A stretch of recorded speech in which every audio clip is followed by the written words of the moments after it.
welcome back. I thought I'd do another video, just a final one I think, on Sophocles' Oedipus the King. So one thing that we kind of skim on the A-level syllabus if you're studying Oedipus the King for A-level is where it sits in Sophocles' Theban cycle. So today's video is about the theme of fate in Sophocles' Oedipus the King, because we have layers of prophecy that go on in the play, and we have this idea of Oedipus being fated to kill his father and marry his mother. This prophecy is communicated by Apollo. And Jocasta knows that he's fated to kill his father. Oedipus knows that he's fated to kill his father and marry his mother. And when Oedipus' identity is revealed, that's when the play starts to unravel. So what I wanted to do today was just give you the context of Sophocles' other Theban plays. So Oedipus at Colonus and Sophocles' Antigone, one of the more famous plays of Sophocles. Okay, so what we can have a little think about is how we should be careful about drawing connections between the plays, but what other elements of the Theban saga, of the Theban family tree, did Sophocles choose to dramatise, okay? So let's have a little look at the plays themselves, when they were produced and how they relate to one another. Now, the Theban tragedies that Sophocles wrote were not produced as a trilogy, and they were not produced in chronological order, according to plot. So whereas you might be used to a nice neat trilogy like Aeschylus, where we have 3 tragedies centering on the death of Agamemnon and the revenge that falls out of that, the plays that Sophocles tackles are his Antigone. Oedipus the King comes in around 430 BC, and then finally Oedipus at Colonus comes. Oedipus at Colonus is one of the later plays in Sophocles' career, and it's set in Sophocles' home town at Colonus, so it's something very personal. In terms of order, we notice that they are produced out of narrative order. So Oedipus Rex would be the first episode of the myth, where we know that Oedipus realises he's killed his father and married his mother. Oedipus at Colonus would then follow by showing what happens after Oedipus blinds himself and goes to Colonus to die.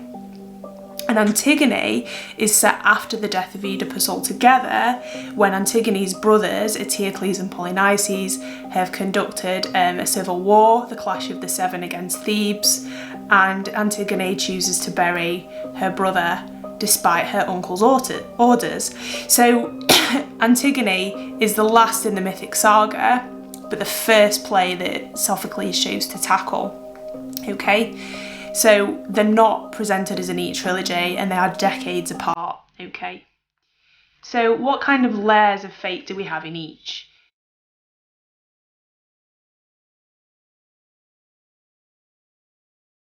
In Oedipus the King, we know that we've got the oracle.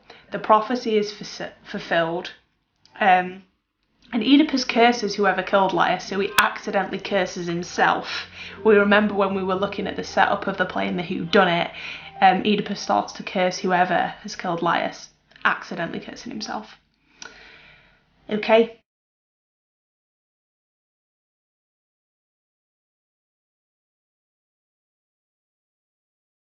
Oedipus at Colonus, Oedipus curses his sons who are still alive quite openly.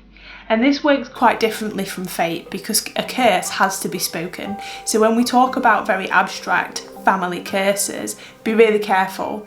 A good distinction is fate is the umbrella term, prophecy, something that's told by a god, or told by God to a character, and then we hear about it. And then curses are when one mortal curses another. So when in Oedipus at Colonus, Oedipus curses his sons because they're not very good with him, whereas his daughters help him reach Colonus so that he can die.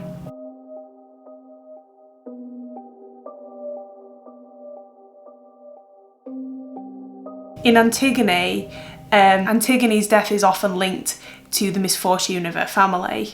However, there is the issue of pollution again. Remember, we looked at miasma a little bit when we talked about Oedipus the King, and if Antigone leaves her brother exposed, she is allowing his body to create pollution in the city. So the exposure of her body is a form of miasma. However, her brothers have killed one another, so they are both blighted with miasma because they've killed kindred. So when she buries her brother, that's also a polluting act as well. So we've got lots of different layers of things to think about. The take-home messages that I want you to take away and consider are that Sophocles dealt with Oedipus and his family in lots of different plays, that it wasn't necessarily in narrative order, and we can't trace cause and effect between the plays very helpfully or very effectively. However, what you should do when you're thinking about these themes is differentiate between the different kinds of supernatural influences really carefully when you write about them. Fate is an umbrella term. Fate is sometimes known in Greek as Moira. Moira is a Greek girl's name now, and it literally means your share, your allocation. It is your lot in life. And fate can't even be controlled by the gods. So fate is, you're going to start at point A, you're going to end up at point B.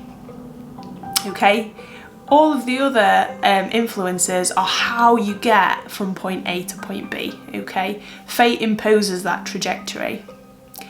And then you have the gods and you have prophecies, which are delivered by the gods through mortal agents or through prophets, like Tiresias, like Cassandra. And then you have curses, and curses have to be speech acts. Speaking about a family curse very abstractly isn't that helpful. Try to save the word curse for when you're talking about a character on stage actually speaking to somebody else, okay? I hope that was helpful and gave you some useful context when thinking about Oedipus the king. If you do get a chance to read Antigone, I really, really recommend it. I think Oedipus at Colonus is boring. You might want to disagree with me, and I'd certainly read it anyway just to round off your understanding of the Theban saga. Okay, don't forget to like and subscribe for more videos we have coming up. Next up I'm going to tackle Euripides' Bacchae, and stay safe. I hope you're all doing well. Okay, thanks, bye.